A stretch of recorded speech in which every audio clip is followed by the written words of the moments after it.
Best of luck. All right, what is up, Midwest Speedfest? I am Jaxler, and this is Vexx for the Nintendo GameCube. If like 99% of people on planet Earth, if you've never heard of this game, imagine Mario Sunshine, but edgy. This game came out in 2003 for GameCube, PS2, and Xbox. Really good 3D collectathon platformer and ridiculous speed tech. This game's really hard, so apologies in advance. Also, my friend is on couch. Hi, I'm Wojo. Yeah, so Wojo just played this game, how many weeks ago? Casually, like, I finished up last week. Last week, yeah. So, Mhm. Wojo has not seen too much of this run, so I'm going to blow I'm very excited to see all the speed tech come in. Cause it took me a long time. It was very challenging. I'm excited to see you tear it to shreds. Yeah. So, just a couple of housekeeping things right at the start. We're playing on the GameCube version. In addition to having like the best loads for the most part, it also lets us not have autosave on because we can pull the memory card out. Can't do that on Xbox. And that's going to be really important for a glitch that we're going to do. I want to say about an hour into the run or so, but I'll bring that up once we get there. But I'm pretty much good to go. We're going to start time as soon as we press A here. So why don't you all help me out with the countdown here? We'll start from 5, 4, 3.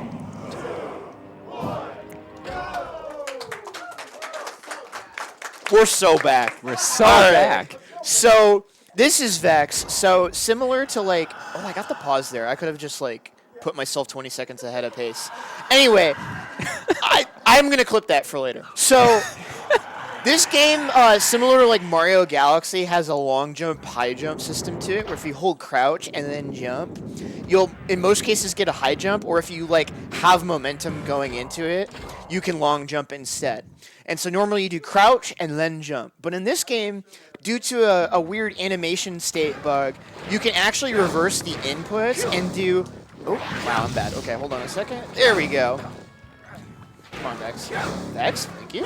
There we go. So if you reverse the input, so you do jump and then crouch, you'll actually get more distance and speed because you start the initial jump and then it activates the long jump or the high jump. Could I get a little more game audio? Thank you. Sorry. It's a little hard to hear in here. So we're going to make use of that. We're going to start by doing it with extended high jumps. There's a sort of hidden waterfall platforming sequence that we're supposed to do, and we're going to hopefully skip that completely here. So that's the kind of tricky part. Wall jump, flip kick, there we go. And that saves about 10 seconds right there. The amount of runs that I have reset to that movement sequence right there are more than I would like to admit. But that lets us skip about 10 seconds worth of the movement, and this is also going to let us get to the water rings heart here. And so instead of like stars in like a Mario 64 type of situation, we have Wraith Hearts, and we need 60. Yeah, we need 60 of those in order to beat the game. So for this first heart, what we need to do is hit 3 water rings. And so we're going to do this one by setting up with the wall. And, Wojo, I assume you probably don't like the swimming controls in this game. I actually really enjoyed them. Really? He moves fast. Well, that is true. He does move fast, but sometimes he doesn't. Yeah. Yeah. I also don't like the water camera in this. Oh, yeah, no, the camera's probably the worst part. Speaking of, so we're going to do an extended high jump out of the water, which is normally not supposed to be possible. But this will be a pretty big theme with this game, is that out of certain animations in this game, it allows you to buffer a jump as kind of like a last resort mechanism to save yourself. And because we can do jump and then crouch to make high jumps happen, we can do extended high jumps out of places you're normally not supposed to be able to. So it's a little slow with the swimming right there. So okay, there we go. That'll work. And so we go through all 3 of those water rings, and this will be our first Wraith Heart. There's 80 total Wraith Hearts in the game technically. I think it's possible to get 81 pretty easily and 82 with a glitch that you'll see later. But that's going to be our first Wraith Heart, and so our goal in this speedrun is to get 60 Wraith Hearts as quickly as possible in order to reach the final boss. Now, the other thing, too, with the hearts is you unlock more, it's like a Mario Sunshine situation. The more hearts that you get, the more access to areas that you have. So we're going to be stuck in Timberdale here for a little bit, and now we're going to get to deal with one of my least favorite things in life, which is physics. That was a really good kick, though. I was expecting you to say sports there. Oh, well, that too, although I swam distance in high school, so I can't really complain too much about sports. So we're trying to use the power of gravity right there. We actually got a really good bounce right there. And so there's a bunch of defensive linemen here and midfielders I got to deal with here that actually collide with the ball, which is really annoying. So I'm trying to manip them into doing that kind of charge bit. And, hold on. Bro, I need you to move. Yo.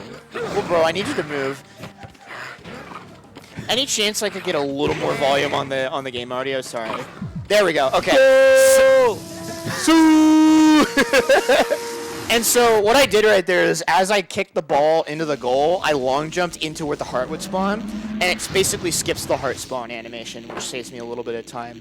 So next we're going into the soul jars segment of the level. Pretty much every level has one of these hearts hidden within it, which is essentially like the red coin missions, where instead of 8, you need 6 of these soul jars in order to spawn a wraith heart somewhere in the level.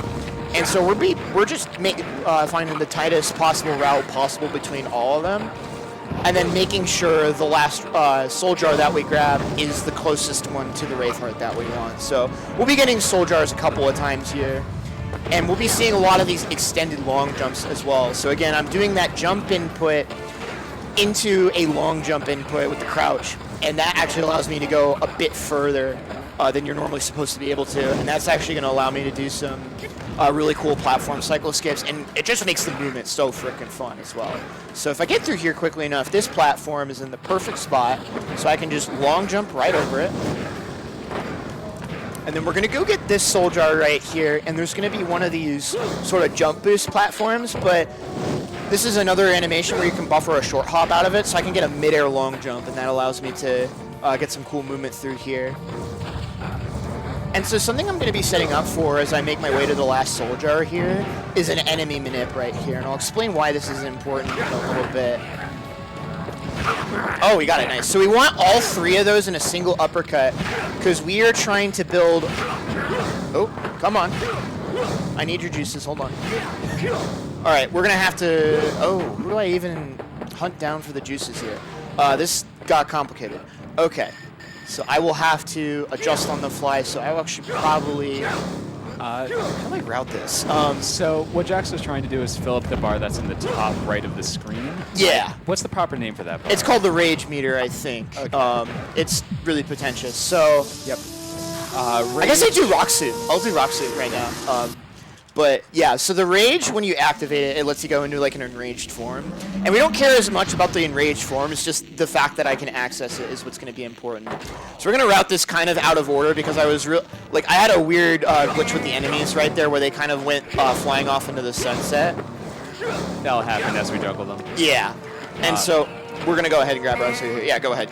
It's worth knowing that in order to get as much rage as possible, you're comboing the enemies, trying to keep them juggled, because each time you hit them, you get more and more from it, which is why that setup with doing the uppercuts on them is important. Yeah, and you do them with 3, so it like triples the amount of rage that you get, so it like builds up super fast. So I had the setup, it's just I got the annoying flyaway glitch where they go off into the stratosphere. But this is rock suit, so we actually picked this up at the very start of the run, and there's like a couple of rock suit hearts in the game, and we're going to be pretty much getting all of them because they're all pretty fast. Mm-hmm. And then now that I have full rage, I'm going to attempt to go for something really cool called Sky Island's Fast Cycle. I'm going to ask for some quiet from the room because this requires a very, very tight cycle. So it starts as soon as I load in here.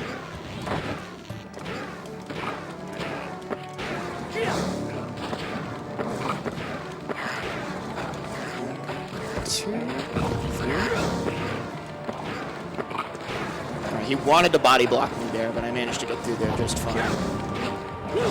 Here we go. Yes, let's go! Alright. So that makes use of a glitch right there called rage jumping, which I will not have time to explain at the moment, but your movement has to be pretty much perfect, and then you have to nail a bunch of high APM inputs in order to get that glitch to work. So we're basically like high jumping midair. So I guess I can kind of give the rundown. So I mentioned earlier that there are animations in this game that allow you to buffer those short hops and as a result do extended high jumps out of them. And one of those animations that we can trigger at will is activating rage. And so I did one of those extended high jumps out of using rage and then another one out of shooting a fireball in order to get us all the way up there. And so obviously that spent a lot of our rage because you spend rage to activate it and then you spend the rage when you launch the fireball. And so we're going to refill our rage again. We're doing the aerial combos like Wojo was talking about. And now we're going into a mini boss here. So this is the sumo wrestler. We'll see him twice in this run. And he makes good sounds. And so he's going to do the belly bop, he's going to miss, and then we're going to shoryuken. And we're just going to repeat that for a couple of more times. So Wojo, obviously you just finished playing this game casually not too long ago. Thoughts, impressions, overwhelmed? Yeah. Believe it or not, a person who has practiced this is making it look so much smoother than the casual thing. Yeah. This game is actually gets fairly intense towards the end, casual platform wise. Even as a person gaming the entire time, there were some challenges that were giving me trouble. And so yeah, it's just wild to see all the exploits. Yeah, and it's funny too because obviously this first world is pretty optimized, but the further you get, and like you mentioned with the platforming, but also with the glitches and strats, it gets harder and harder and harder, and there's not really any cutscenes or anything. You just get all of these hearts all in a row, and it's ridiculous and just brutal. non-stop. Yeah, we just don't stop. It's great. So this is probably the first heart that most people get casually, which is top of the tree. We're gonna see a message from our pal where he's talking about wraith hearts, and he does this whole frickin' voice line thing. But this is where we used to do the first rage jump of the run. So what we're gonna do here is we're just gonna long jump out. I said we're gonna long jump out, and then we're just gonna get up here and grab the wraith heart just like that, easy peasy. What's his name? Dark Yabu? Yeah, Dark Yabu. Well, that's slightly spoilers. He's actually the bad guy, but it's lore. Sorry, he's just Yabu for now. He's just Yabu. Yeah. He's Just yabbing. He's just yabbing. All right, and so now we're gonna see the first of our sundial levels. So this game has so much cut content to it that it's hard to even begin. But one of the remnants of that is a day-night system and these sundial portals that during a certain time of day they'll take you into a Mario Sunshine secret course. And so we're gonna go ahead and go for a fast cycle and a cycle skip here. So I'm keeping my rage filled up on purpose because we're gonna be doing a rage jump here in just a moment. So we're gonna. There we go, and that lets us skip that cycle right there, and then we can beat up this guy, which allows me to get on this platform and refill my rage while I'm waiting for the rest of the platforms here. And then this will be kind of our last heart. I forgot I could just long jump there. And that'll be our last heart out of Timberdale here. So doing pretty okay so far. A little bit of issues. I'm sorry I keep asking, but could you turn up the game audio a little bit more? It's all good. Yeah, this is... Oh, that's perfect. This is a game where you really need the audio in order to get through here.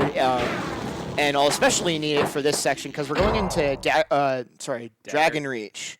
And this is the only time we're going to be doing one of the shards objectives. So this game also stole the 100 coin missions from Mario 64. So they're these little orb-looking things. And so we need 100 of them. And then as soon as we get the 100th, the heart will just spawn over the last shard that we pick up. So we can do these in pretty much any order that we want. Unfortunately, I missed a long jump input, so we're going to have to take the slow way through here. We're going to be doing a rage jump for a bit of a sequence break in order to get to...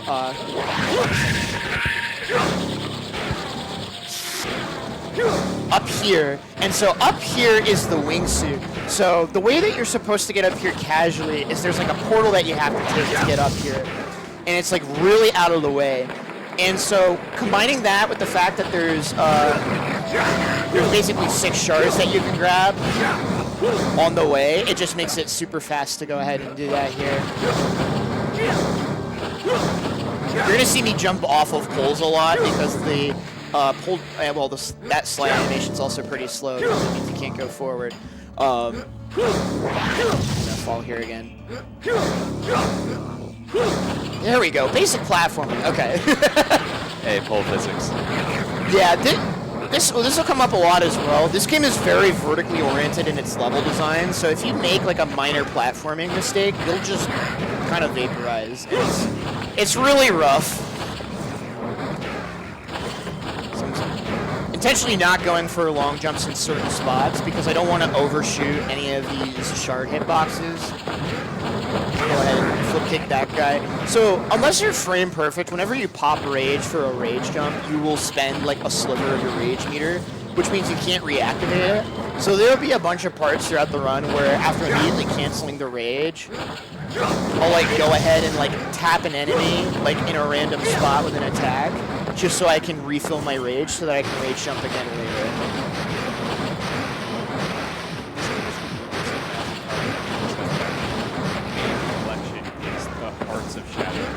Yeah. This game is just too edgy. We're so back. Mario 64 grew up, started going to Hot Topic. Yeah, no, Mario 64 walked so Vexx could extended long jump. So the fun thing about all the levels being very vertically oriented is we can like double and triple jump, which is not how the devs expected us to go through here in a lot of spots. And so we're gonna do. I beefed it. There we go. Trying to go for an extended long jump chain over there, but that's fine. But we're just gonna skip a bunch of platforming just like that. This guy is gonna wander right over there into my loving arms, and then hold on a second. Nice, okay. So, oh, hold on. There we go, nice. And so, I mentioned earlier how we can kind of do the extended high jumps out of those boost platforms. But with a lot of animations in this game, if you go for the extended high jump out of the buffered jump, if you rush the input, it will buffer a specific type of jump depending on the animation. So on that boost platform, for example, if I do the inputs too quickly, it'll buffer a long jump instead of the high jump. And 99% of the time, I won't have the height I need, and then I fall and I cry a little bit.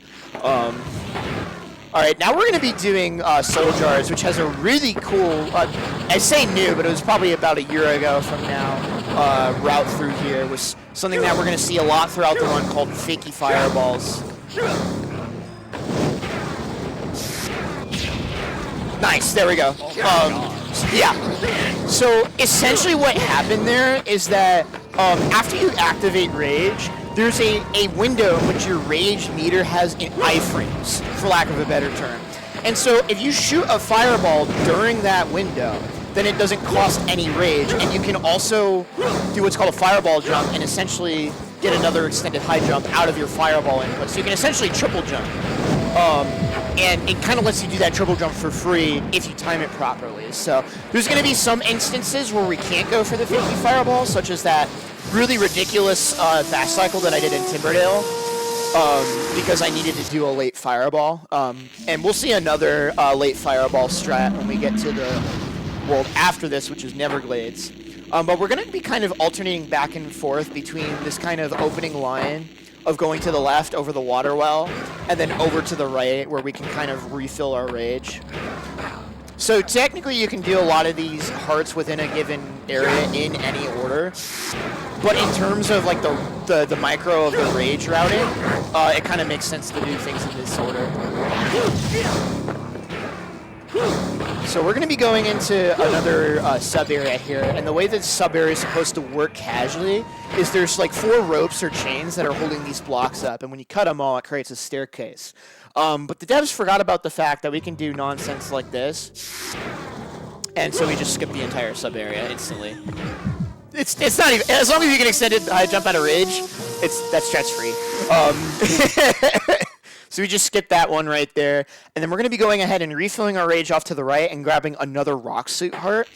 And while we're, kind of basic movement at the moment. So Helix, you've got plenty of time here to plug stuff if you'd like.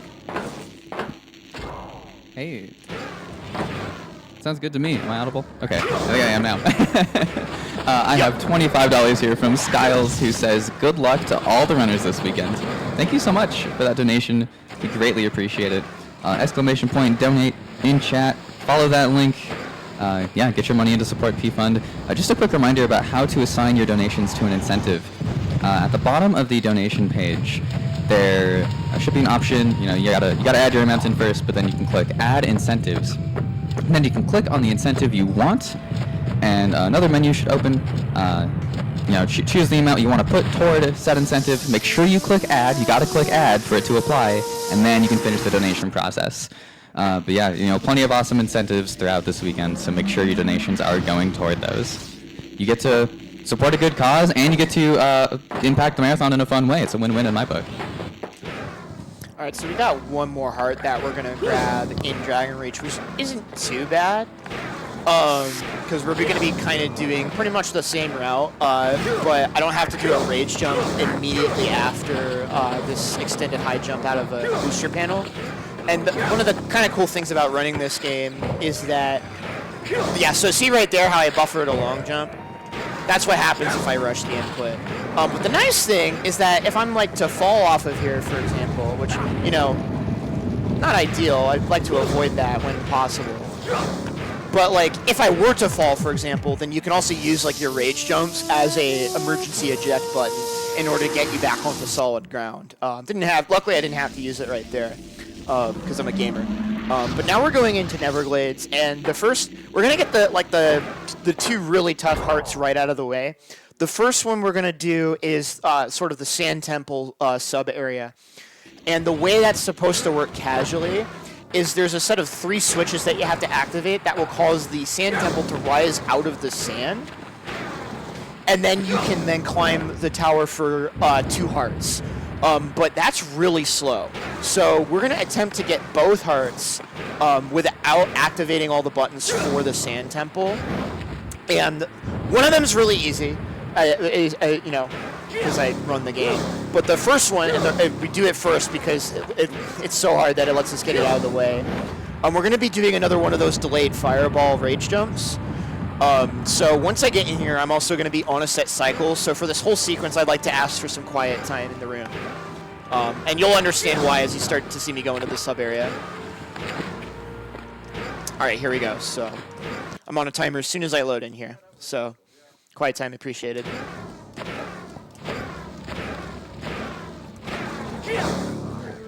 Well, we're going to miss the cycle. That's okay. I was literally on the platform too, and Vexx was just like, what if we like slid off? Very rude of him. So essentially, like, all the platforms and stuff that let you get to the top of the Sand Temple still like remain at the appropriate position. Okay, and here's the These helicopter guys are so annoying. Yeah, and he literally made that trick impossible for me there. Okay, so we're going to go ahead and head down here, and there's 3 fellas right here are going to make the mistake of getting attacked by me. So we're going to rebuild the rage. This is one of those non-negotiable tricks. He died on the thing. That's cool. All right, so we're going to have to explore around here a little bit. Again, Flaming aliens. Imp things, yeah. God, this is like all the old movement before I like discovered the fast cycle, but yeah, unfortunately I got really owned by bad luck with the enemies there, so I'm gonna go for this again. So again, I'd appreciate some quiet time here. Okay, that's not even the hard part, but all right. We'll just do the safe method and take the ledge grab.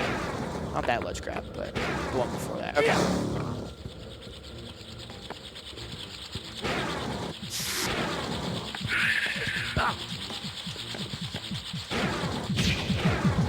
Got it. Okay. Well, I will take second try, because, again, that was literally not even my fault. Those drone guys did not respect the quiet time. No, they did not respect They really harshed the vibes in post, I must say. But part of the reason, in addition to that part being so difficult, why we do that first, is that there's so the heart we're going to go do next is Statue Eyes. And so the cool thing about that one is that you're supposed to use fireballs from rage form to solve the puzzle and summon the heart. And what we can end up doing is use that well to just get a free rage refill, which is really, really nice. You're also going to see that there's another glider pad here, and there's a heart in the waterfall that you're supposed to fly into with this suit upgrade. But that's not what we're going to use it for. We're just going to use it as a shortcut right there, and we're going to have our own kind of special way in order to get there. So we're going to grab that heart, and then this is probably like the most classic example of a fakey fireball. So I'm going to be doing an extended high jump off the ground, doing a hitting R to pop rage, so I can do another extended high jump. And then at the height of that next extended high jump, I launch a fireball. And you have to be very careful not to rush any of these, or else they can have a chance of defaulting to a long jump, and you probably won't have the height that you need. But luckily there's a lot of enemies here around to refill if needed. Easy money. Awesome.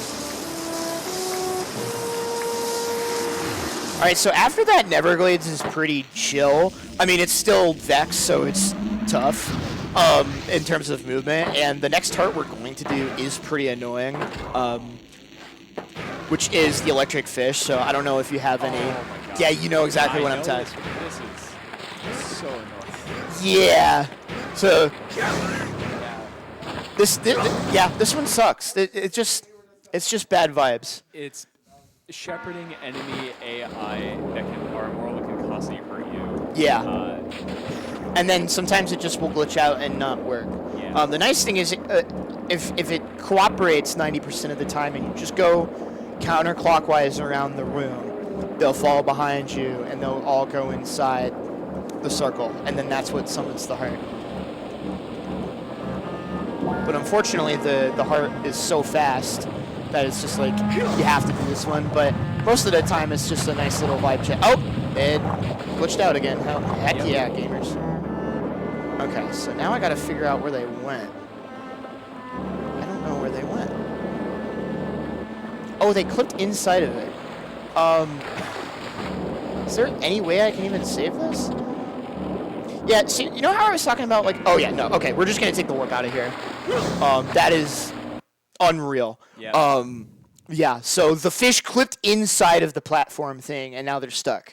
So the nice thing is we can just reload the sub area, and, you know, despite this game having an hour and a half world record, that is why the estimate is an hour and 40, is because there's a couple of things like that can just happen, so that's cool.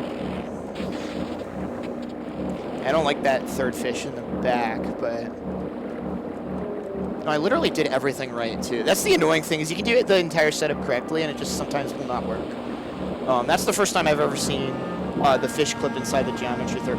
I think what might have happened is one of the fish might have went back through. There we go, we should be good now. And so that'll spawn the heart, or that'll let us hit the button which spawns the heart. And then we're out of there. Thank the Lord. That's like easily one of the worst hearts in the game. That took me like 20 minutes to catch. You don't have to cheer for that one. That's that's weird. I got a pause input. I'm curious how this will play out. Oh, it just ate the pause. Okay, sweet. I don't trust this game not to pull something on me, so now we're going into Soul Dress. We're going from one of the worst hearts in the game to like one of my favorite hearts in the game. So not every Soul Jars segment in this game is like find the 8 red coins hidden throughout the whole map. Sometimes they're kind of like put together as part of a themed platforming challenge. And in this one's case, we're actually going to be doing platforming on this like artwork tapestry in the background to get all the Soul Jars. It's honestly one of my favorite just like parts of gameplay in the entire game, because it's just so sick. Like, it does that whole, like, Mario Odyssey, like, 2D section effect, like, in 2003, which I think is just neat. Yeah, but there's a number of things that Vexx does that, like, you see later games doing. Like that whole, like, digital 2D section. There's a whole bunch of portal tech that didn't really come off until, like, PS5 era. Yeah. And then every so often it just jank off of things. Vexx gives and it takes. Yeah. Vexx giveth and Vexx taketh away. All right, and so I did a setup there on the last Soul Jar where I left the platforming section as I grabbed the last Soul Jar. So we're kind of doing cutscene overlap again like we did with the soccer ball in the first world. And so after that, I think we just have the other heart in the Sand Temple to clear up. But the nice thing about it is that we don't even need rage at all. So hopefully I can give you all a better example of what the movement for the fast cycle looks like. It's much more important for the first heart because there are those platforms that like actually go up and down that you're relying upon. But more so for this heart, it's just like moving things that block your ability to jump precisely. So 3, 4, 5. Got owned here a little bit. So essentially, I'm doing like these extended high jumps and long jumps out, and then I drift back in order to get back on the platform, because otherwise the geometry will push you away. So yeah, like I mentioned, it's only going to get more difficult from here. We're going into Tempest Peak Manor, and this is kind of just, it's more so a movement skill check than it is a hard strat skill check. We're going to be starting off with the inside the piano sub area, inside of Tempest Peak Manor. And so there's a whole, this is going to be a really cool showcase of a lot of the cool stuff that rage jumping lets you do. So we have to get up on top of the piano lid in order to get to the sub area. So we're going to start off with a rage jump to get us on top of the piano lid instead of having to go basically take a U-turn around the piano to be able to get on top of it. So I'm going to kick these aliens right here for some rage, and then we'll go. Might be slightly doomed here. Yeah, okay. So there's dog. Yeah, we have to be very careful of dog. The nice thing is that he starts off kind of far away, so. There we go. Okay, we'll take second try. But we're not out of the woods yet. That's like the first rage jump, and then we've got a whole bunch of nonsense through here. So you're gonna hear me say this a lot, but I'm gonna ask for some quiet time again here, because. So we're gonna start by skipping all that platforming you see over there. And then this is a funny one.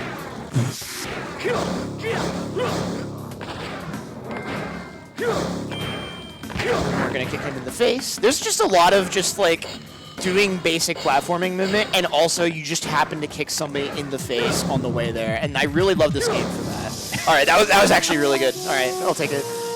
Other than the rage jump getting over the piano lid, which, spoiler warning, I'm going to have to do it again. Because there is another sundial level that we're going to do. Not every level has a sundial portal in it, which is a little weird. But we're going to go ahead and set the sundial and then go grab another heart that's really easy close by.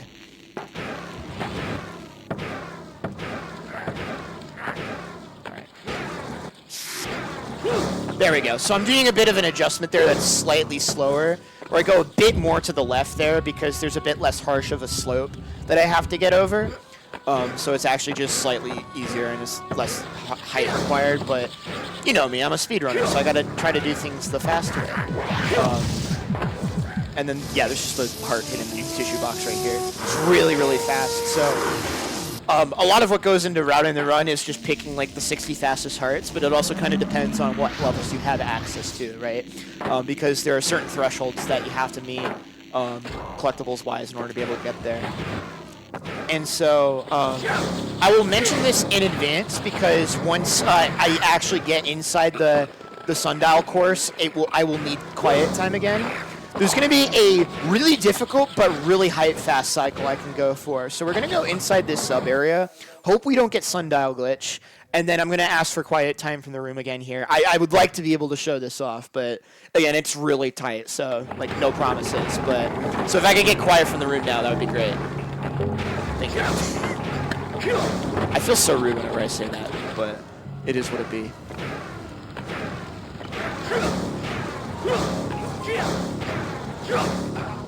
Alright, so it might be doomed. Yeah, no, it's definitely doomed now, so So we will make the backup cycle, which is basically if you get there quickly enough, you get there on the earliest possible cycle to catch that with a rage jump. So that's like the half cycle. So you get the idea. All right. So, now we're going to do grandfather clock. This one will probably piss you off. There's going to be a couple ones where we're very likely. Yeah.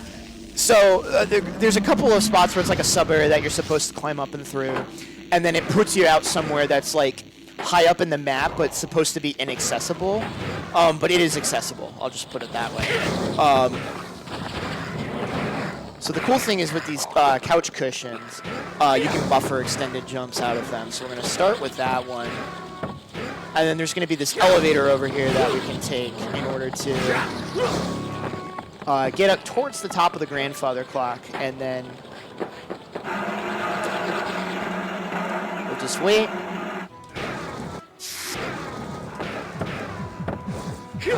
Almost went back into the sub area. That would have been funny. But yeah, no. So the exit to the sub area is just right up there. So the cobweb doesn't have collision. So you just get up there and you just get the heart for free. Mad. Yeah, I told you. I told you it'd probably make you upset. Nah, that's been most of the run is alternate between impressed and slightly. I could have skipped all this. Yeah. All right, so I'm gonna give a flashing lights warning in advance. We're gonna go play some games within a game. So we gotta go turn the console on, and then once I turn the TV on, there's this really annoying flickering effect. So flashing lights warning now. And I'll let you know when we're done with this mini game here. Okay, we got bad RNG, sweet. So there goes 2 seconds. So it either goes left or right, and you can't like influence the angle it gets sent at, like an actual breakout. So if it drops off into the right, it will automatically go to the left in the cycle after. And the right side is so much slower that it's just faster to let it fall into the pit. But it, it's like 2 seconds in an hour and a half long run, so it's not like something you can reset over, right? Yeah, there's some creatures making some sounds in the background. I'm sure it's Dog, little brother wants to play. Hand him the controller. just the unplugged controller. Yeah. All right, so the funny thing is, as soon as this cutscene activates, I can just jump off of it and try to grab the heart during the cutscene, and it'll cause the music to like glitch out and not even play. So That's it. all right, now we're good. So no longer flashing lights warning. And we're going to be getting it's going to look very scary. It's the Soul Jar's heart in this level. So, Ojo, I don't know if you remember this one, but that freaking... The chandelier. The chandelier? Yeah. Yeah, so that chandelier up at the top of the level has all of our Soul Jars on it. And it has wobble physics, for lack of a better term. And it's going to look as terrifying as it is to play. It is 100% consistent. And I have a specific trick that I'll do to make it a lot more so. Oh, you jerk. There we go. The enemies in this game are not difficult so much as they are rude. Like, why they put 4 enemies up here? It's so evil.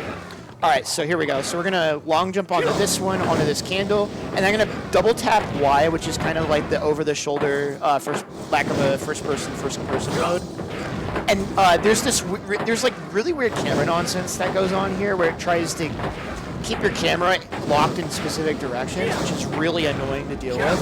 Yeah, you see how it's tipsy-turvying? So by double tapping Y, it breaks that camera lock and it lets us get through there a lot easier than you would in a casual playthrough. So we're just going to float here for a second. I can't do anything about that. Vexx will ponder life choices. And there we go. And so now we're going to be going into the below. We're going to be seeing a cutscene here in a moment where it's like the game tells us, oh, the old wise sage was actually the bad guy the whole time. Wait, Yabu was Dark Yabu? Yeah, he was Dark Yabu. Nobody Whoa. in this room knew that up until now. Yeah.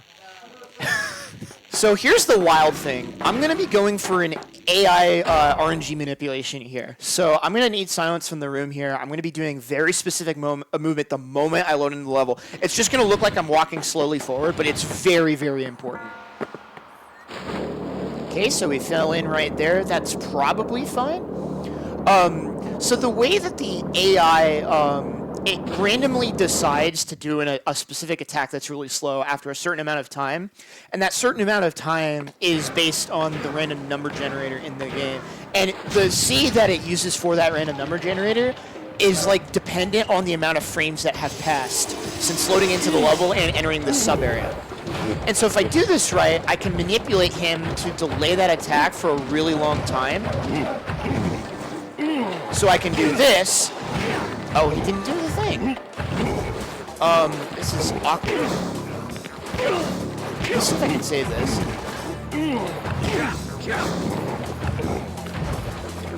No, I'm not going to be able to save this. Okay, so we're going to have to watch the attack. I did get the RNG minute, but unfortunately I was a little too slow on actually getting him to tip off the edge. I was like pixels away from getting it, so that's fine. It just means we have to wait that like 10 to 15 seconds.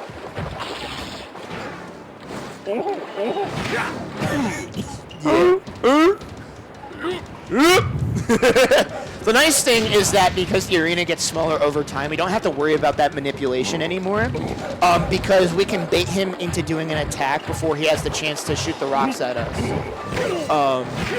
So we're just going to rinse and repeat that and take care of the boss here as well. So yeah, I'm just going to be kind of rinsing and repeating here. So Helix, if you want to butt in and throw some messages our way, now's a great time. I would be happy to do so. We did we did have a fantastic $111.11 donation. Incredible. This is from Non-Binary Code, who says, "Sorry, I could only afford to give ones this time. Less than 3." Maybe this is the point where I make a riff about how 1 is less than 3. In my head, I decided not to say that, but I had decided that after I started saying that. So Let's go back. Please keep those donations coming. We do have that Imakuni % run for Pokemon Trading Card Game, which is sitting at, I believe, 25. How do they require $200 to see that happen? You've got this run, and then the next run, and then that run is up. So, continue to get your donations in for that. Thank you all so much for all you've done so far. Yeah, thank you all so much for donating. Random question, Wojo. How many times did you die to that fight? I game over twice. You game over twice! Same. The cool thing, too, is that if you're starting out running the game, you can actually fill your rage meter going into that fight, and if you get knocked off, you can save yourself with rage. But it's, for me, because I use the rage to skip a platform cycle at the end of Chandelier, I don't have that luxury, so... And also imagine that since the only goal is to get up to 60 hearts and there's 80 in the game, you can skip 20 of them, which is really nice. So there's 2 hearts in this sub area that we're gonna grab. This whole kind of any of these volcanoes segments have kind of an interesting history to them, where this game was supposed to be like full open world, open concept nonsense, and obviously a lot of that got cut back because of budget and scope constraints. So there's supposed to be an entire like lava world, and they couldn't like make the whole thing. So they just split it up, what they had, into a bunch of sub areas, which is kind of rad. But we're gonna do this mini game. You probably also hated this heart, but we're gonna do something hilarious here, and I'm gonna ask for some quiet time here while I set this up. Oh no, I love this one. That should work. Awesome. So you saw the camera stutter there, right? Yeah. So what I did is I rage jumped into the side of the cutscene trigger and then back through the top of it. That causes all the cannonballs to spawn in twice. They blow each other up and you instant solve the puzzle. That's like one of my favorite glitches That's in a run. incredible. Yeah.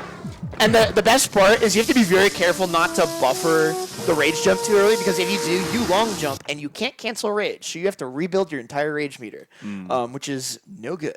I'm glad I hit that first try because that one was giving me grief in practice. So we get that one, and then there's going to be another heart that we get to grab at the top of Volcano, which is going to be Shmoomit Incarnate.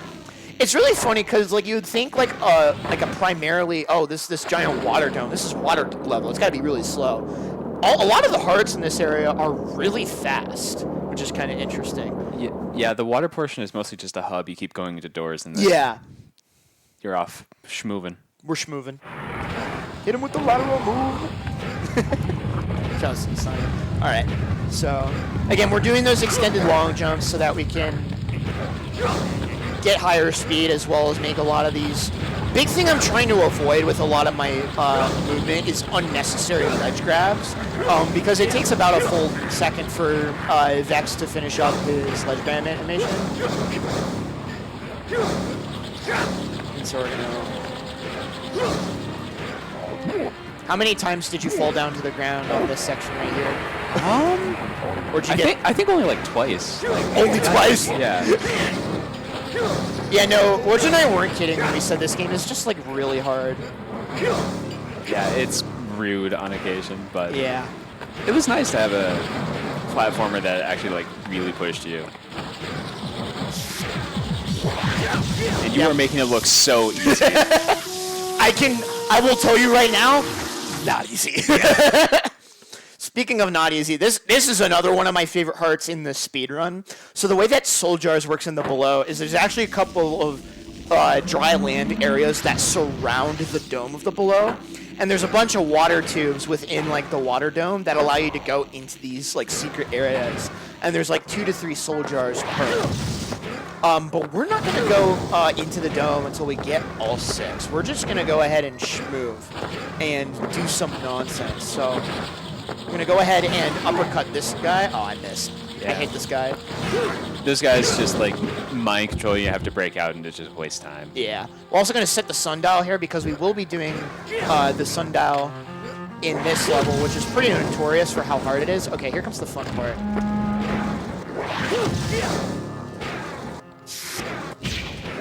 So now we're out of bounds, and this allows us to go up and over and not have to go through that first water tube. He's not going to give me all my juices, unfortunately. But there's a bunch of enemies through here. That Soul Jar right there, I can't tell you how many times I died on trying to pick that one up. Maybe it was just a skill issue, but like, I don't know. This game's really hard. I'm also trying very deliberately to avoid going too close to the left or right wall, because it has like the anti-slide property, or like the anti-jump slide property, which you really don't want, because it means you can't extend a long jump out of it. And now it's time for the best Soul Jar in the game. Shoryuken! So we have another, Let's make this goblin drop the Soul Jar. Bailiff. All right. Sorry. So there's a great category for this game called Troll Tag, where the category ends as soon as you uppercut him, like that. And it's like a 20-minute category. That's actually the category I'd recommend learning if you want to pick up this run, because it's like under 20 minutes at world record level. It's like the first half of the game. For the most part, Yeah. and like you swap out a lot of the more difficult hearts for some easier stuff. So there's actually one, and it's funny. There's a heart that you would get in Tempest Peak Manor, the one where you go down the sink drain, and we will get that heart, but not quite yet.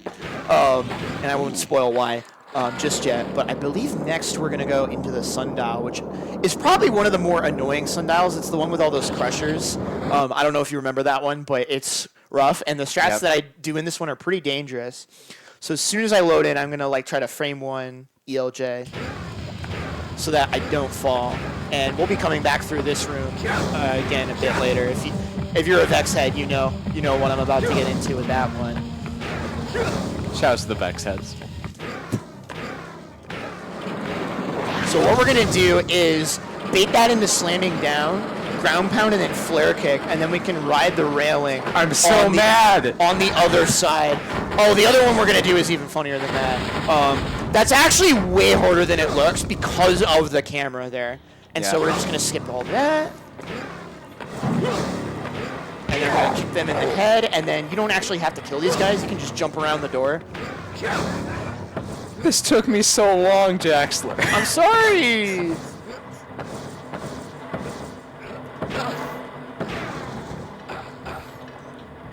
We're good. And then this one's even funnier. So we bait it out. I said we bait it out. And then we're just gonna jump on top. Yeah.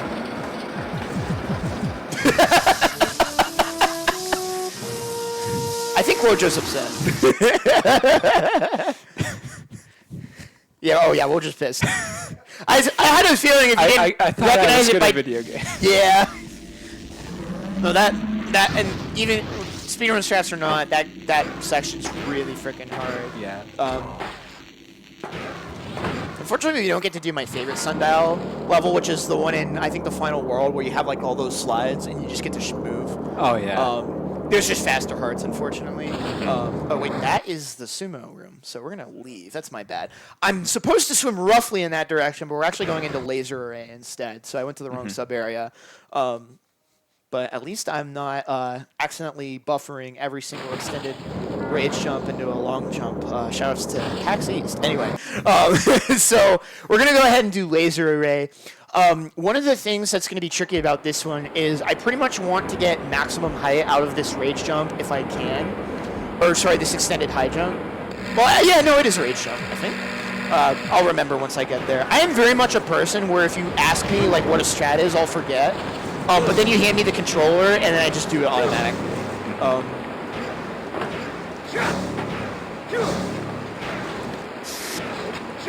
right, we buffered the. We're gonna go ahead and refill our rage because that one skips a lot, and there's a little guy right here.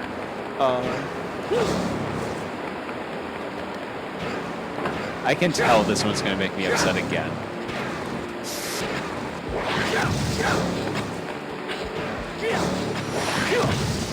Oh, thank you, Vexx. Hold on, let me slow this down. There we go. So what I'm trying to do there is get an extended high jump while I have momentum. So that I want his GCs. Thank you.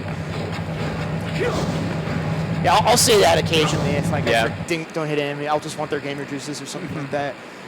Yeah, no. So that lets us just skip all of that. So if that level's kind of a bit more open-ended, where you can kind of mess around like that, and it's kind of like it doesn't feel like you're breaking it per se. There's a really funny way you can do that if you get the enemy to manipulate, where he can just pick you up and you don't have to go for that ledge grab setup. But we're gonna grab that. We're gonna go do 2 more hearts here. We're gonna go do one of the hearts that we actually passed by on the way through the sundial, which I know you. We haven't even talked about this, but I know you don't like it. And then we're gonna go get the easiest heart to grab in the game, which is treasure chest. My favorite one in the game gets me the solution on that, but we'll get to that when we get to it. Yeah. So this is upside down, so we're going to hit a button, and we have to jump between a bunch of platforms while the camera is inverted, and I have inverted left and right controls. So here we go. Motion sickness warning if that's your thing. Oh, I beefed it. Okay, so it's going to flip around because I suck. But that's okay. That's literally just it gets complicated when you like are running out of time. Wow, okay. I just bungled it super hard.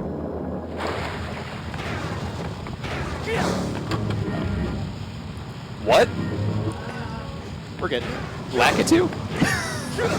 Okay, now I know where we are. So once I'm there on that platform, we're good. It's that first one that can be.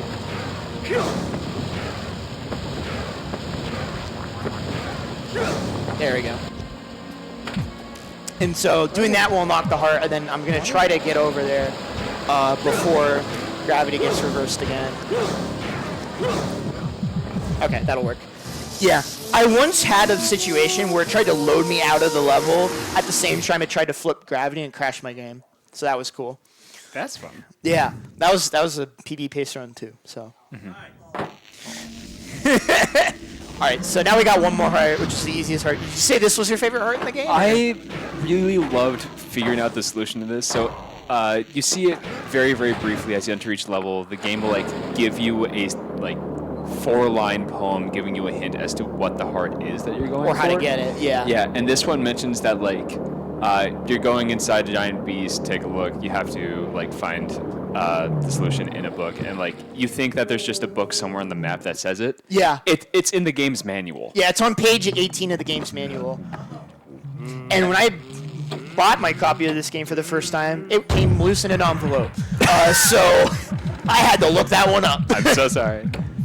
Oh, so did you actually figure out the solution without having to look it up? Yeah, I found it in the manual. That's so sick. So the combo is AXB. It's luckily the same thing every time.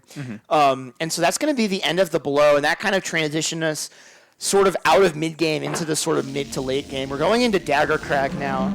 And I mentioned about, like, the start of the run that an hour in, it was going to be really important to be playing on GameCube, and specifically that we don't have the memory card plugged in.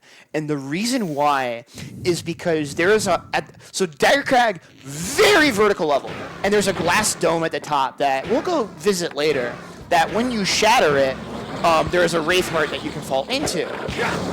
And for visual continuity's sake, there is an extra copy of that heart visually inside the monk's sub area. And if you collect it, it will collect. Hold on a second. Quick fakie to get up here. Hold on, I need to put some juices here. That will do for now. So they're supposed to be the same heart, right? So if you collect one, both are shaded out. But that only is done after the game saves. So you'll hear from him a little bit. What a goofy guy. What a creature. What a cryptid. So what we're gonna do here is we're gonna grab this copy of the heart, and because we don't have a memory card plugged in, this will not activate the flag for it having been collected correctly. So we can collect this and the one at the top of the glass dome as two separate hearts, which essentially allows us to duplicate the heart. And so if I plugged back in my memory card, it would fix it, and then I would have to route in a new heart on the fly. So thankfully I don't have to do that. But we're going to be going into the triple jump arena sub area, which what you're supposed to do is beat up a bunch of enemies, and over time it lifts up the arena so you can eventually grab the heart. We don't want to do that, and so I actually have to specifically do a rage long jump, which means I cannot accidentally buffer a high jump if I rush the input. Otherwise it won't work, because the ceiling is really short compared to where the heart is. This is a really difficult strat. This is a pretty often run killer. So we're going to wait for this floater to get over here, then I'm going to do a jump flare kick to get him out of the way, and then here we go. Yeah. Oh, but he didn't eat my juices back immediately. That's very lucky. So I'm going to have to wait for him to get out of the way again, but yeah, you see how I rushed it there and it gave me a high jump? That will also not work. This will take me a couple of tries. I will just warn you all right now. I want your juices. Okay, I guess we're going down here for some juices. The nice thing is you have pretty much infinity tries at this, because there's just a bunch of enemies. Yeah, I think casually the way you're supposed to be at this level is just like keep knocking out all the enemies so the platform's light enough that it races. So you do have there it is, nice. infinite enemies to juice. Yeah, so if you saw the times where I high jumped there, I actually just immediately bonked on the ceiling. So that's why you need the long jump there. So yeah, even third try is really good because that takes a long time. It takes forever. Yeah, so obviously still going to be some hard stuff through here, but that's one of those things where after that, you can kind of just, if you're good, you can kind of just rely on your fundies and cruise through for a little bit. So we're going to refill our rage here, and we're going to immediately go do this puzzle side area. Roger, do you remember how this one works? Do you care to... do you remember this one? Vaguely, yeah. You need to break specific blocks here in order to like platform up, and you just completely ignored it. Yep. You can technically like fakey fireball up the most of the way, but generally I'm trying to keep my rage as high as possible so that I only need to one-tap somebody in order to get angry again. So now we're going to go do soul jars. All of the soul jars are kind of along this vertical movement plane, so we're going to see kind of this opening vertical movement bit like one or two more times-ish over the course of going through Dagger Crack here. So we do a rage jump here, and then I do extended high jump into flare kick, and then I do the ground pound, which looks weird, but if you do a ground pound near a ledge, it gives you like extended reach to ledge grab. And so that actually, if you're not going to be able to get the height you need to skip the ledge grab, you can do that in order to get the ledge grab from lower, which is faster. So like for example, oh, it didn't even give me. Yeah, so sometimes if you rush a rage jump, it'll default to that long jump, so I gotta be a little bit careful there. And then we still made the cycle, so that actually didn't lose us any time, because we're still just waiting on that platform right there. And then I'm gonna do a specific setup where I'm mid-air as I grab this last soul jar, then I'm gonna mash kick, so that I fall right off into the heart. Yeah, Sick. This game owns. You should really play it if you're a fan of like 3D platformers. It's really fun. Great speed game too. I'm playing the GameCube version, but it's also on PS2 and Xbox. It's one of those multi-plat releases. So yeah, we're gonna be doing that movement chain again here at the start, and we're gonna be seeing that fakey fireball come into use. That was funny. Yeah, so you see how like far below the ledge right there I am. All right, and here comes the fakie. There we go, nice. And I'm not even worrying about refilling my rage, because we're actually gonna go save the monk now. And we're gonna be beating up a bunch of enemies, so we can just beat them up to refill our rage. This guy's feet unsettle me. He just unsettles me. Yeah. He's got spatula fingers. So the way that a lot of this works is that if you focus on like the gotta be careful not to die. If you make the mistake of focusing on that's funny. All right, well we're gonna have to redo the fight. That's okay. It spawns you right here. Yeah, it And we get to see his feet again. Yeah, we'll see him like a couple more times. But those like little goobers, for lack of a better term, will respawn if you don't take care of the tentacle monsters first. I said if you don't take care of the monsters. Oh, is he just not gonna spawn? Yeah, those guys are super annoying.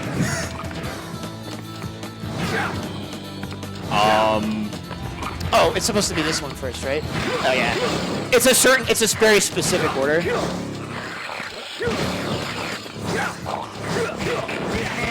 And then, we sent him in the Shadow Realm, that's funny.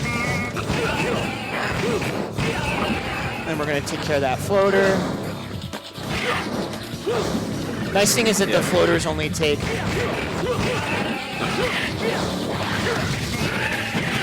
one hit, but we are... Please! But they're surprisingly adept at dodging. Oh my gosh, I did. Out? It failed me even though I killed him. Great. This is one of the runs of all time, but honestly, it's not the end of the world. My dude has not washed since this game came out. Yeah.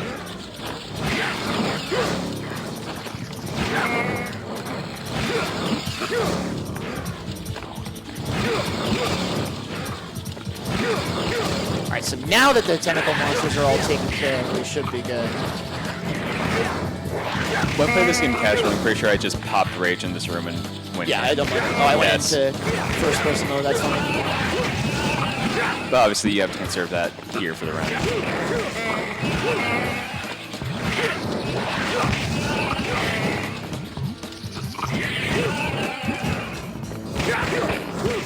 That should do it. Okay, cool. That's not actually that hard. I'm just bad. So, just for everyone's reference.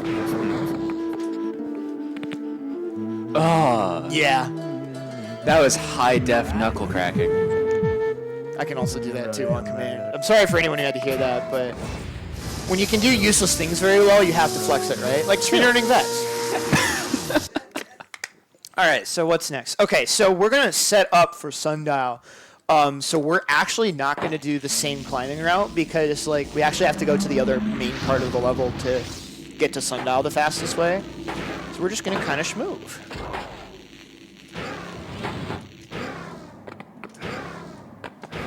Yeah, so a lot of these platform cycles start in a default position and like are on a set cycle from the moment you just walk through the door, which is really nice. It's actually kind of interesting behind, like under the hood.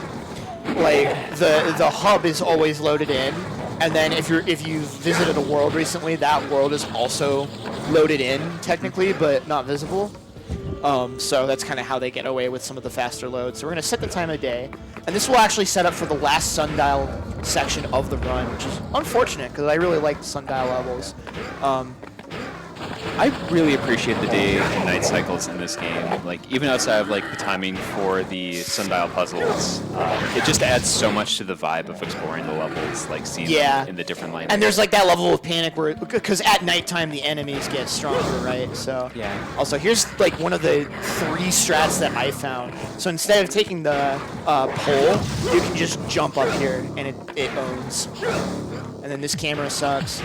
So this is that glass dome heart that we're going to do. So you see it's fully fleshed out, which means that the game thinks we haven't collected it. So we essentially collected that one twice. And so now we're going to go into the sundial. So there is a fast cycle. I don't hit it very often, but I'll try to go for it because, you know, it'd be cool. But I don't want to jinx it, but there is a chance of something happening on this version of the game called Sundial Glitch, or if you load into a into a sub area, like sometimes it will cause the time of day to go funky, and it won't open the sundial portal, and so we just lose a minute having to go reset the sundial, which would suck. But I think we'll be able to see in a moment if it loaded in or not. I believe it did.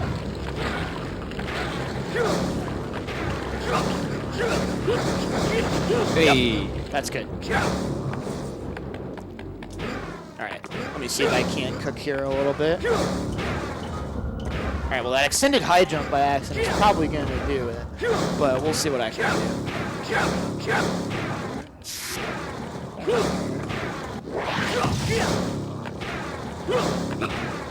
I completely forgot mine. Yeah, so this whole part's gimmick are these like platforms and bridges that expand and then collapse, so... Okay, we're just gonna take the F. That's fine. I get another shot at the cycle though, which is like...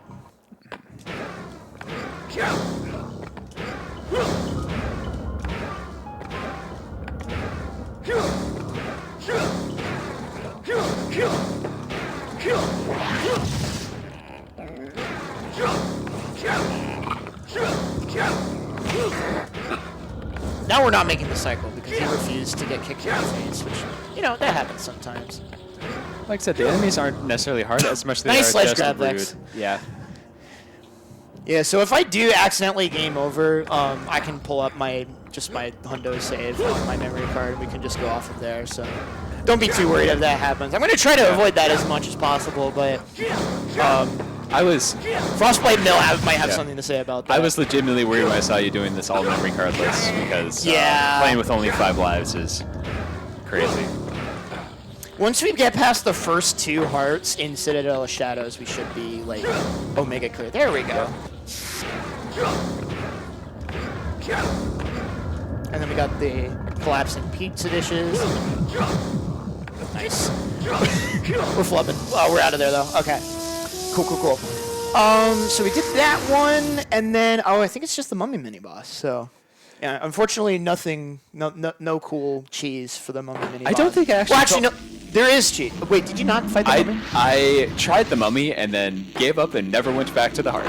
Well, I'll show you how to do it. It's pretty well. There's some great cheese for it. So. I'm also going to take this as an opportunity just to rebuild my rage for when we get into some of the stages. Oh yeah, we'll get an extra life while we do some of the stages as well. So.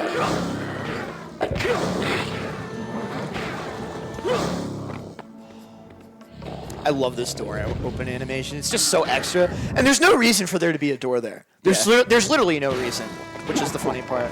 Alright, so the cheese strat for this level is we're just going to kind of stay on this border and just extended long jump counterclockwise, and he'll never be able to like either reach us. And this also keeps him in the middle, so that he doesn't like do the thing where he bounces off the edge and like takes longer. And we're just gonna rinse and repeat. So yeah, as long as you just chain your long jumps, you're good. So Helix, if you want to step in here, this would be a great time. All right, yeah, keep those donations coming, y'all. We are still working toward that Imakuni bonus run incentive, and of course the 2-bit wars for Pokemon trading card game as well. But in the meantime, I want to give a quick shout out to Speed Stuff for Charity, actually. They are a speedrun marathon team dedicated to annually raising money for charities, much like Midwest Speedfest. And they've raised over $15,000 in their 8 years doing marathons and plan to continue for as long as there's interest. You can follow them on Twitch at twitch.tv/speedstuffforcharity and on Twitter at twitter.com/ss4cmarathon. I swear to God, this mini boss is actually hard. I'll just also throw something out there as well, because you saw the heart was floating up there. Yeah. I have tried to rage jump up to it. It's not loaded in until you beat the fight, which is tragic. But I figured. all right, so that's going to end it off for Daggercrag there. Other than saving the monk is pretty solid. Last 3 worlds back-to-back are kind of bonkers. Some of the stages has some stuff that's easier, but Citadel of Shadows especially, as well as Frostblight Mill is... Yep. So we're going to start off by carving our own face into Mount Rushmore, because this game is godlike. Pretty much every heart except for like 2 is going to start off with this swim. Your swimming is actually just faster than your lateral movement, even with the ELJs. And then you can also extended high jump out of the water jump animation, which is really cool. So, Wojo, what's your opinion on the wall jumping in this game?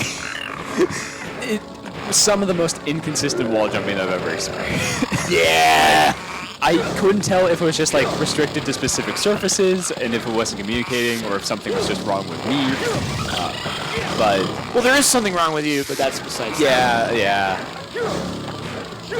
I mean, I'm not. Yeah, I'm not playing Vexx. Yeah, we're Yeah. Vexx gamers. Okay, I was gonna. Okay, yeah. Yeah, that happened. Yeah, no, but this game rules. We literally get to carve our own face in the Mount Rushmore. There is a non-zero amount of money I would pay, though, if somebody figured out a way to, like... Because the door and the loading zone are always there, from what I understand. So just need to slide past the rocks. Yeah. So if somebody finds a way to get there, I would be very grateful. Because it would also just be cool, because Vexx doesn't really have a lot of out-of-bounds. So, Yeah. okay. It's surprisingly well constructed physically. It's just you get movement tools that just break it apart. So Wojo, if you remember, would you care to explain how Soul Jars works in some of the stages? Do you remember the cube? So you're entering this, I think it's like Escher-esque painting. Yeah. Like it's a cube where inside it's just a whole bunch of staircases going off at different angles, and each time you collect a different Soul Jar, it kicks you out of the cube. The statue holding it like changes it to a different angle. You re-enter, you go up different staircases, Yeah. etc. And it takes a very, very, very long time. And it's so annoying and difficult. And I can imagine that's exactly how it works here. Oh, that's really bad. Oh, that's really bad. Oh, that's really, really, really bad. Well, let's see. Yeah, okay. Did you? This is probably a soft lock, but I'm gonna see if it'll let me pause out of it. Yeah. Okay. So we are going to have to. Can I XP start this? Nope, it doesn't have that shortcut. Okay, so I'm gonna have to reload from the file.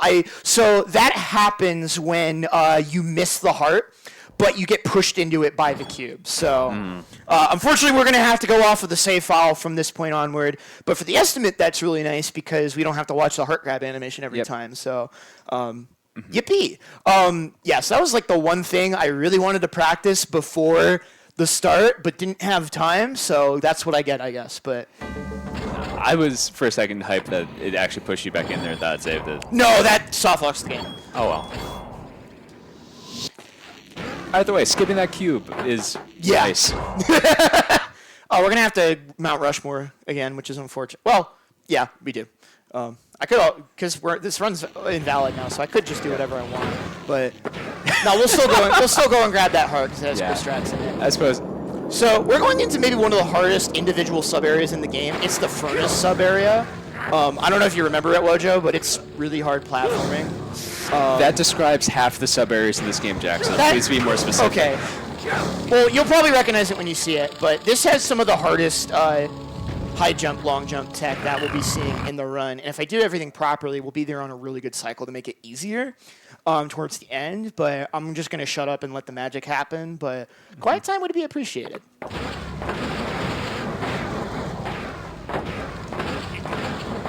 Nice thing is we don't have to worry about game overing anymore.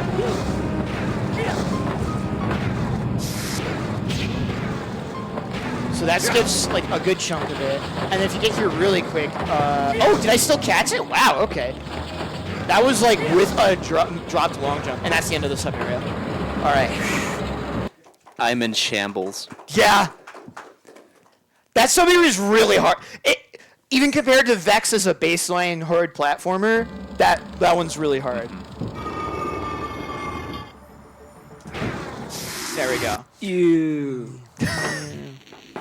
All right, so we're gonna rebuild the rage here, and then I guess I don't have to do the water if I really don't want to. I can just I'll just go through the motions. Why not? Yeah. I've never had. It's a showcase. Yeah, now. at this point it's a showcase. I've also just never had that happen in a marathon run. So Yeah. I'm used to game overing in like Frostbite Mill, and that's happened before in marathon runs. But yeah, so the nice thing is that if the wall jumps fail, we can just go this way. So now we're going into the Rising Water Ring sub-area. I feel like I just keep asking you if you remember the sub-area or not. But, Vaguely. yeah, the way this one works is there's a bunch of buttons you hit. Yes, I do remember this. Yeah, that raise the water level, and eventually it raises it up to the top, and you can swim into the heart at the top of the room. But we're going to be breaking this one in half. So You don't say. So there's going to be a button with an arrow on it. I'm going to not follow instructions. I'm going to hit this button instead, which skips that first button. It just, by default, raises it all the way up this way and also lets me stand on the inner tube while I'm chilling here. We're going to uppercut him for rage. That gets us up here. And then I'm going to, if he's close, I'm going to just shoryu him. And then this is the fun part. Nice. Awesome. Yeah. So you just fakey fireball into the heart. Yeah, you're upset. Yes. Yes. Very. That's really hard, by the way. I'm not trying to toot my own horn, but that one was really that tough. one did look. Yeah. All right, so we're gonna kick this guy in the face. All right, there Just we a go. brief stop for violence. Yeah. This is normally a part where I would give a flashing lights warning, but because all the rings have been swung through, for whatever reason, there's just a flash of light.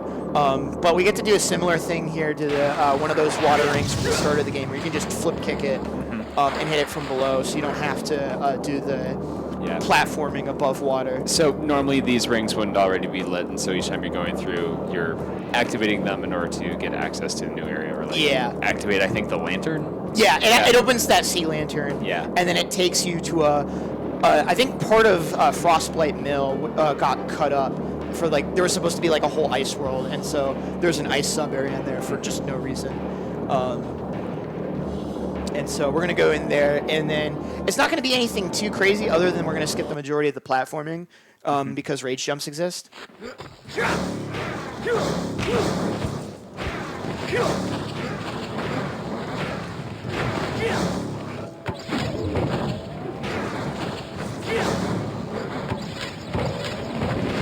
It's odd that, for this one, they cut out the portion from Frostbite Mill and added it here, but kept it as some of the stages. There was a different heart in early level, which we didn't collect, which actually sends you into a different level to collect a heart there.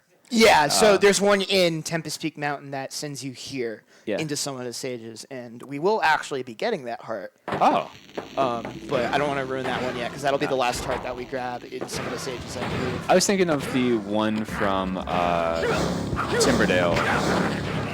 Oh, where you go into, technically into Dragon Reach? Yeah. In the Hidden Sand Temple, yeah. Yeah. It's funny, because you go into into that big temple, and then there's just a hidden entrance into another duplicate of that temple. But harder this time. But harder this time. All right, yeah, so we are going to have to repeat this platforming, unfortunately, but I'm going to have to rage it to save it.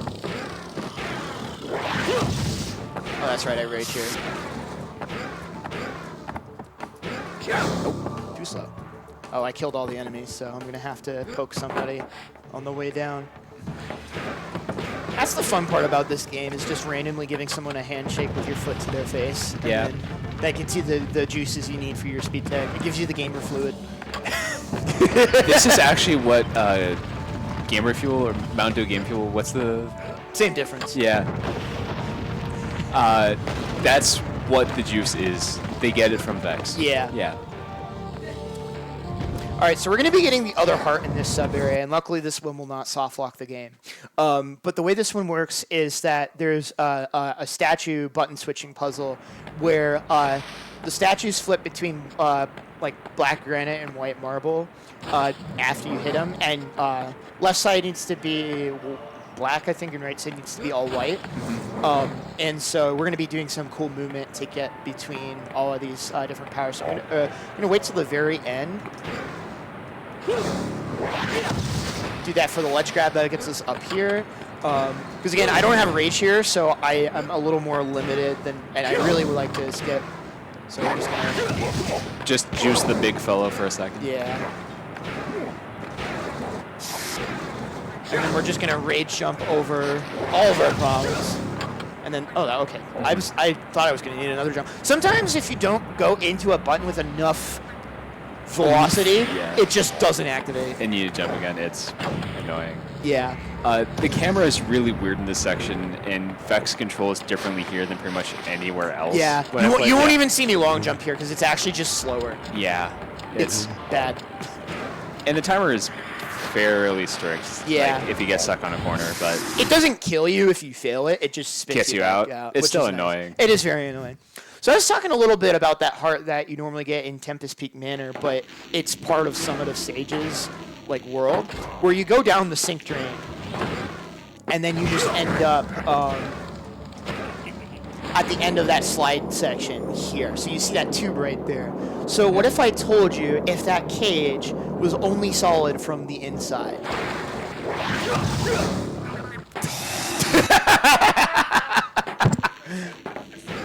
And that is the end of Summit of Sages. All right, now the run gets really tough. We're going, well, this first one isn't too bad. This is just kind of a noob check heart.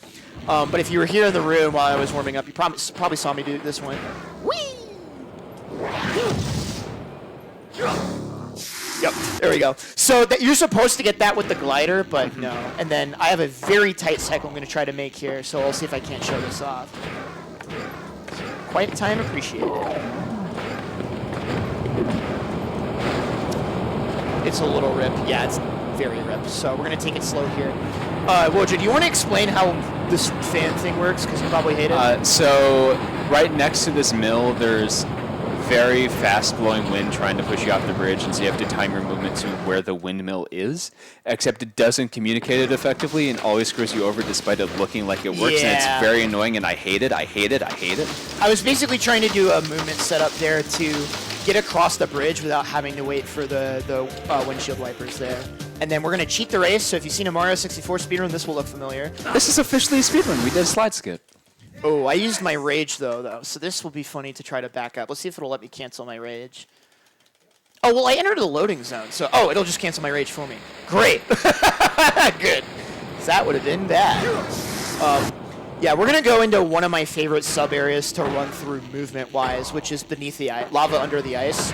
This is another part of that volcano world that got orphaned. And so I have no HP here, which is slightly scary, but yeah, this is one of my favorite ELJ chains. 1, 2, 3, 4, 5, 6 through the window. That's just so freaking sick. Yeah. I will say, like, even without ELG, just the casual movement in this game, Vexx's movement just feels good to do. Yeah, it's just extremely good game feel. Oh yeah, it's gonna kill me. Okay, well, it's so good that you'll have to see it twice to believe it. 4, 5, 6 6 through the window. It's so good. We're so back. We're so I hear you, back. Cody. We're so back. We're so back, parentheses derogatory. Donate if we're so back. True. donate if we're not so bad. I was gonna say also donate if we're not. I just want his juices because I'm going to be going for that same cycle again in the next segment. So this will give me another opportunity to redeem myself here. It looks sick if you hit it because I just get to long jump across the bridge. But that windmill starts moving the moment you load it.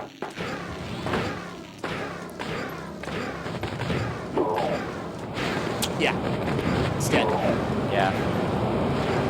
This windmill was one of the most annoying enemies in the game. Don Quixote no woes up. Oh, wait, I actually would have made it.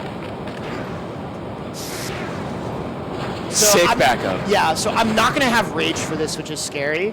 But it's way faster to go for that and potentially have to do slow platforming. Okay, this part's really freaking sick. Just watch, and you'll understand why this is so fast in a little bit.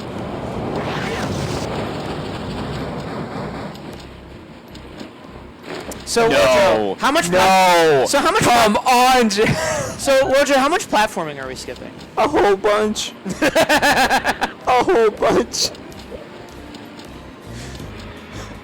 Oh, I might actually just have the height here. Oh, heck yeah, I don't even need the rage. That's so sick. Yeah, so we're actually just so back. So that... And we got the wall jumps first try, too. That's honestly more impressive than the trick there. Yeah, so as Wojo's reaction might tell you, that normally takes way longer. That is an absolutely brutal platforming section where you're running against cycles so the platforms flip 180 and toss you down below and then you fall all the way down, and it's extremely annoying and curses are thrown. Yeah. All right, Wojo, are you ready for some more cheese? Yes. So I'm we're gonna from keep- Wisconsin.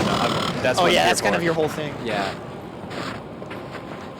You can probably see where I'm going with this.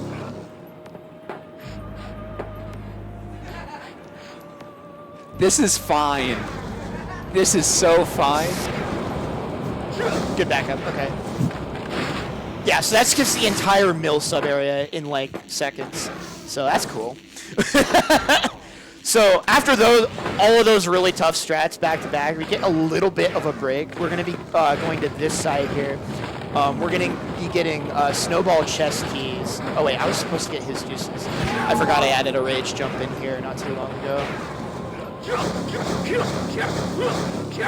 Yeah, if you can't tell by now, it is way faster to jump up poles than to climb them. Oh, thank you for your juices. All right. Let me help the run. Yeah.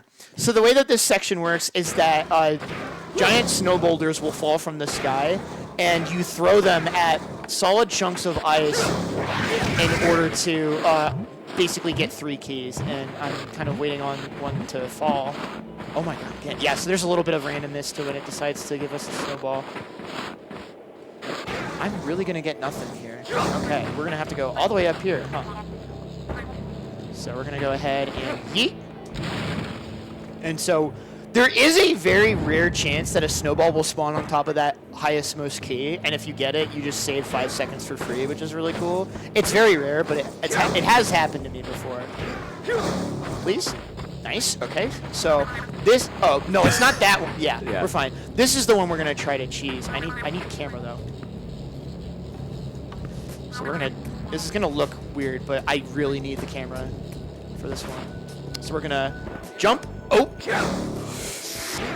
And we missed the snowball, too. Yeah, That's, and the water instant kills you. yeah. Yeah, the game loves towards the very end to toss a bunch of one-hit KO hits at you and crushers at you, and there's an acceleration of difficulty for sure in this game.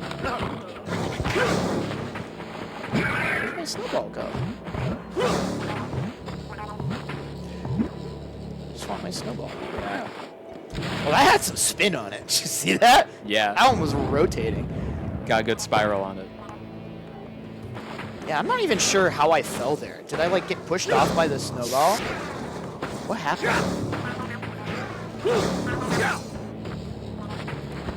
Let's give this one another go.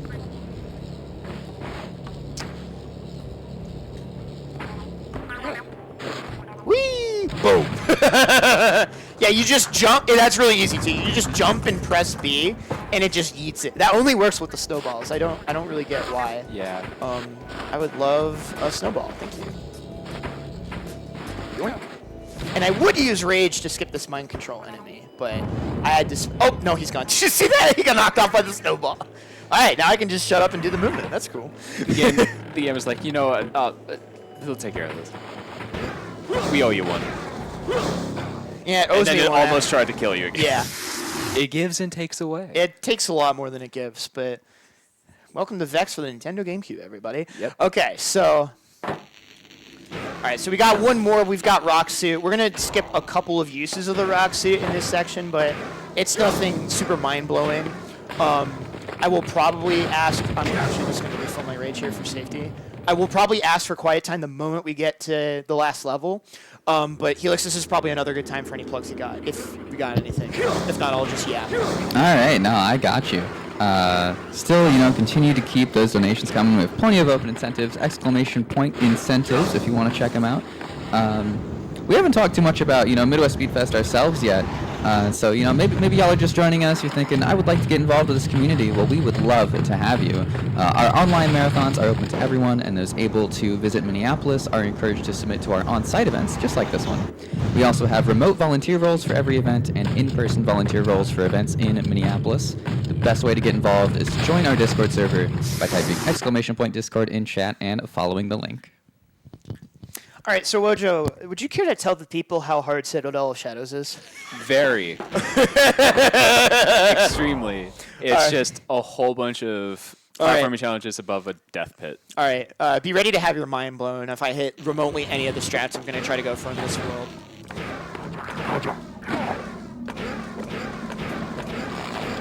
Go left side first. Made the cycle. Okay, that's a good start. That's really hard.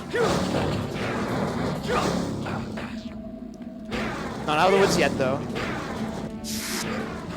Yeah, and that's why. Because if you buffer that there, we got to go down here. And we need his juices. I am just going to keep saying that, by the way. Yeah. It's not going to... You're not out of the woods with that. I'm sorry.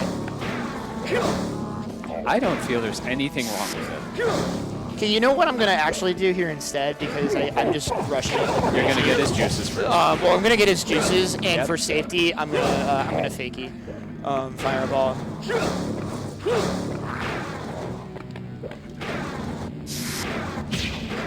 Yeah, just to be safe. You can do that without the fakey, and it's faster to do so slightly. But it's, as you saw, really hard. And it's not too much of a stretch to rebuild your juices here. So this platforming looks sketch. It is. But just have faith in me. I know what I'm doing. This is going to look like leaps of faith everywhere, but I know where I'm going. That's pretty good. Alright, that's left path. Right path is slightly easier, but still not easy. I will take any deathless run through any one of these targets here, though.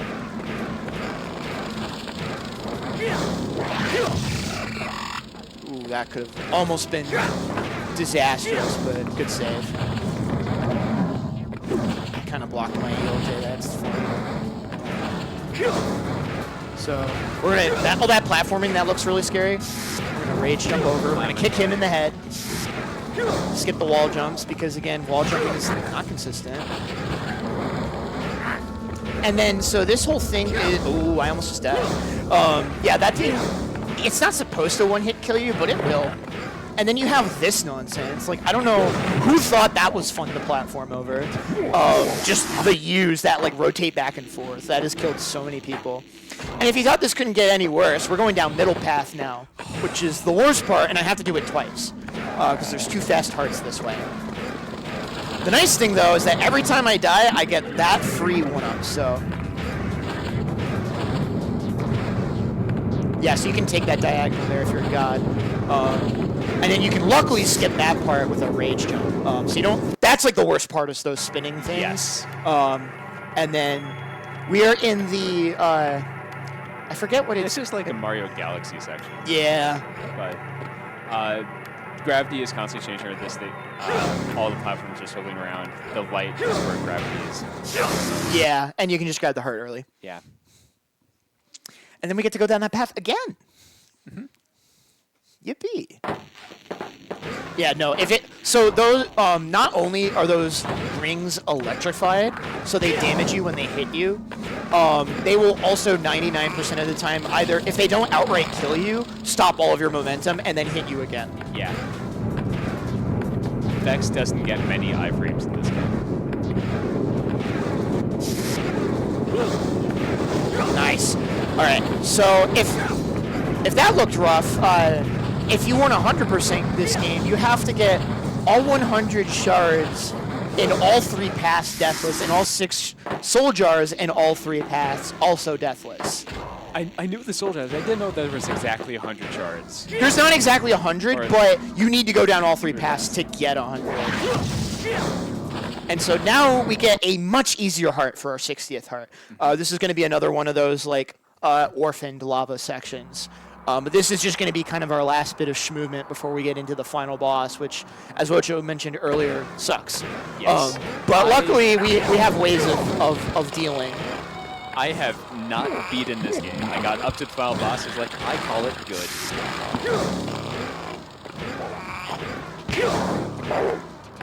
I'm kind of tempted. So there's a skip that nobody goes for that skips the first phase of Dark Yabu. I don't even know how to do it properly, but I'm kind of tempted to go for it. If I hit it, it saves 3 minutes. We are at 133 so far in the run. And if I miss it, it loses me nothing. Okay. So, All right. cool. Oh, we're doing great on estimate then. Yep. Sweet. You know what? Screw it. Let's go We'll for it. try it. Balling out. It is the hardest trick in the game, and you only get 1 shot at it. So when the world record gets to the point where we need that for Yeah. world record, this game is going to suck. Yeah. But Vexx type stuff. all right, I think I roughly know the first bit of it, but I'm going to have to freehand this a little bit. Also, you have 1 singular health right now. Yeah, that is true. Yeah.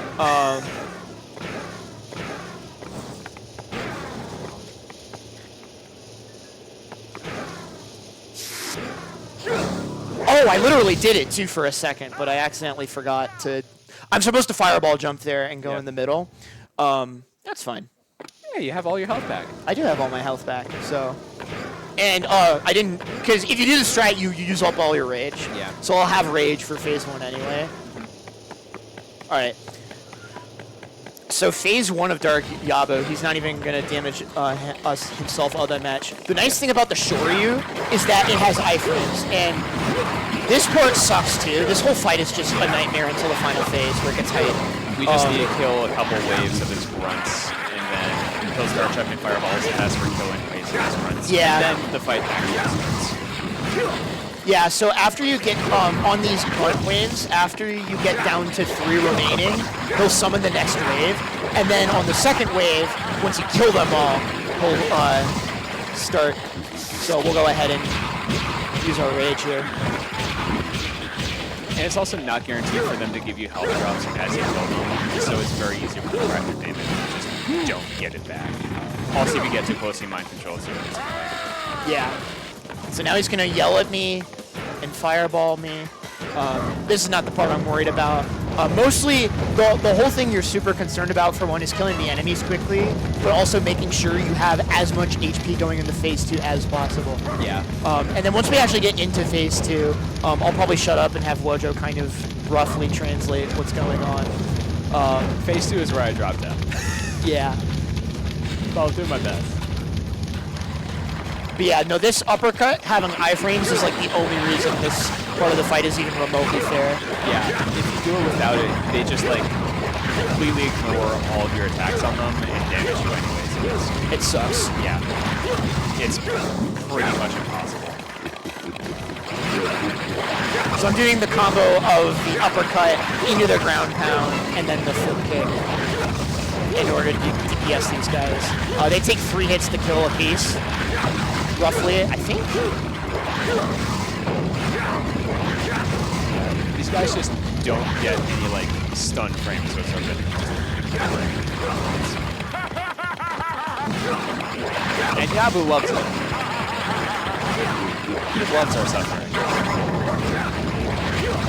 Yeah, the nice thing too, if I stay airborne, then Yabu's fireballs are very unlikely to hit me.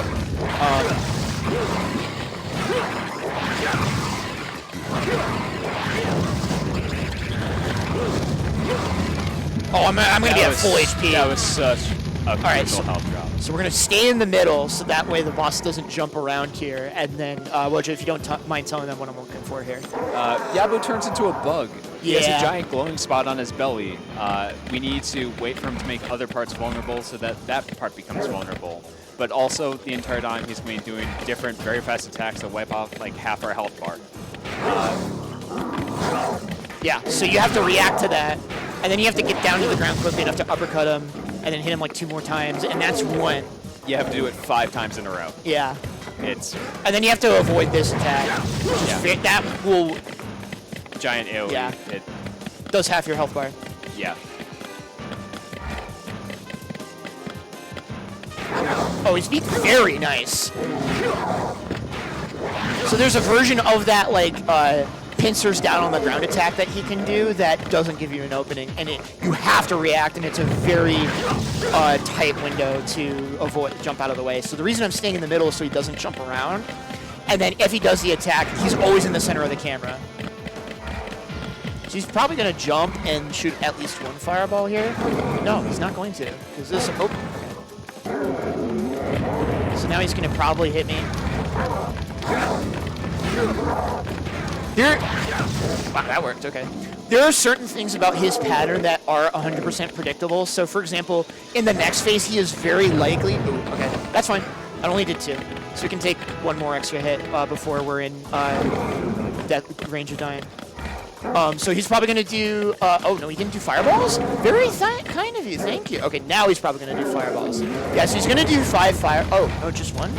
But if he does that fireball, you know he's going to follow it up with that pincer attack.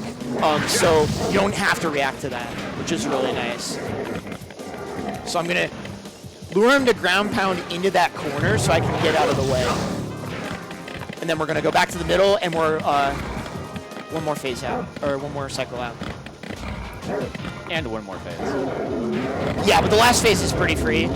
So this will be 4, I think, 5? No, that's fine. Yeah, and see how he immediately does that, and then he's probably going to immediately attack. Oh, wait, hold on. Please, yes! Oh my god. Okay, we're out of phase 2. So for the most part, this is probably going to mean GG's for us. So like once you get past phase 2, the fight's pretty much over.